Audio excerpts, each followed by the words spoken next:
और वो भोंदू गैयाओं की सेवा के लिए एक आश्रम में रहता था, गायों की सेवा करता था। और जिस आश्रम में रहता था वहां के गुरुदेव शाम को प्रवचन करते थे, तो भोंदू बैठ करके उनके शिष्य बैठते थे, सबसे पीछे बैठ के सुनता था। एक दिन गुरुजी प्रवचन करते हुए बोले, यमुना के पल्ली पार भांडीर वन में ठाकुर जी गैया चराने आए। भांडीर वन का नाम सुनते भोंदू कान खड़े हो गए। बोले भांडीर वन तो मैं जाता हूं गैया लेके। आज भोंदू ने पहली बार जिज्ञासा करी, गुरुदेव ठाकुर जी दिखते कैसे हैं? मोर मुकुट पहनते हैं ठाकुर जी, और बोले 2 कान हैं लेकिन कुंडल एक ही पहनते हैं, और ऐसे कुंडल नहीं पहनते हीरे के सोने के। तो बोले ठाकुर जी ऐसे पुष्प तोड़ के कान के ऊपर लगा लेते हैं। और बोले फिर बोले कभी ठाकुर जी इस कान में पहनते हैं, और कभी ठाकुर जी का मन भर जाता है तो यहां से निकाल के इस कान में पहन लेते हैं। और कैसे हैं ठाकुर जी? बोले विभ्रदवास कनक कपिसम वही जयंतीम चमाला। ठाकुर जी पीली पीतांबरी, जैसे हमने ये बगलबंदी सफेद पहनी है ना, ऐसी ठाकुर जी पीली पहनते हैं, पीली पीतांबरी। और माला कैसी पहनते हैं? बोले हम लोग तो इतनी माला गले यहां छाती तक आती है, ठाकुर जी ऐसी पहनते हैं पूरी पैरों तक जाए। तो और वही नेत्र कटाक्ष ऐसे हैं कि जो देख ले वहीं घायल हो जाए। अब ये भोंदू सुन रहा था पीछे बैठा बैठा, उसके तो नेत्र बंद हो गए। मन में सोच लिया कल तो भांडीर वन गैया चरावे जाऊंगो, देख के ही आऊंगो कहां है ये कन्हैया। गुरुजी कह रहे हैं तो निश्चित है भांडीर वन में आते हैं ठाकुर जी।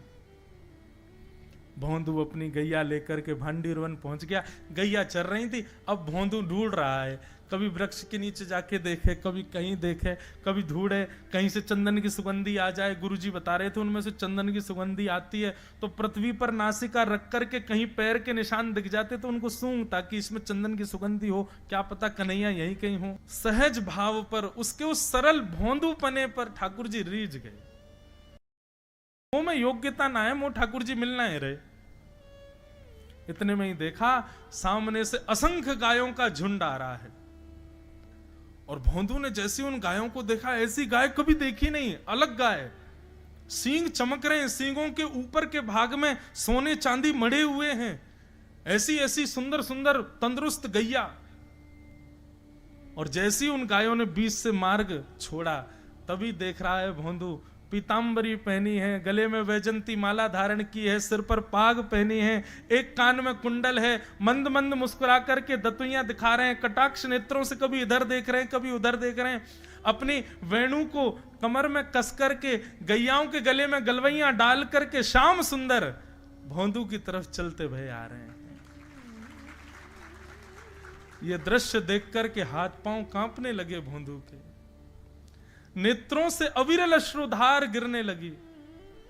श्याम सुंदर को देखकर के वहीं दंडवत करने लगा। उसको लगा मेरे पास तो आएंगे ही नहीं, है वहीं से मुड़ जाएंगे, अब मैं उनके पास जाके उनको असहज नहीं करूंगा, यहीं से देख लूं, यहीं से प्रणाम कर लूं।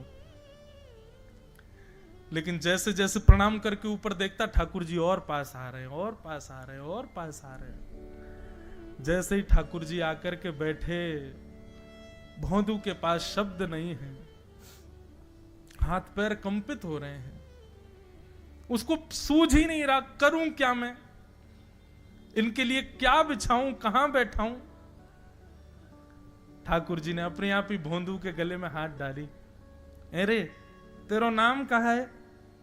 जैसे ही ठाकुर जी ने नाम पूछा, भोंदू अपना ही नाम भूल गया, बोले मुझे याद ही नहीं मेरा नाम क्या है, पर प्रेम से सब लोग मुझे भोंदू बुलाते हैं। अब तो भोंदू नाम सुनते ही ठाकुर जी ताली दे दे के हंसने लगे, तेरा नाम भोंदू है? बोले हाँ मेरा नाम भोंदू है। और ठाकुर जी आपको अच्छा लगा? बोले हाँ बहुत अच्छा लगा। आपको नाम कहा है? ठाकुर जी बोले तुम वो ना जाने? बोले जानू तो ना हूं, लेकिन गुरुजी ने जैसा रूप बताया वैसा ही है आपको, तो आप कहीं नंदनंदन तो नहीं हो? ठाकुर जी बोले हाँ मैं नंदनंदन नहीं हूं, यशोदा जी को लाला, नंद जी को लाला। भोंदू बोलो जय हो भगवान, आज आपके दर्शन है गए। गुरु जी और सब बालकन को तो आप शायद रोज ही मिलते होंगे, लेकिन मैं ही अभागो, मुंह को आप आज ही मिले हो।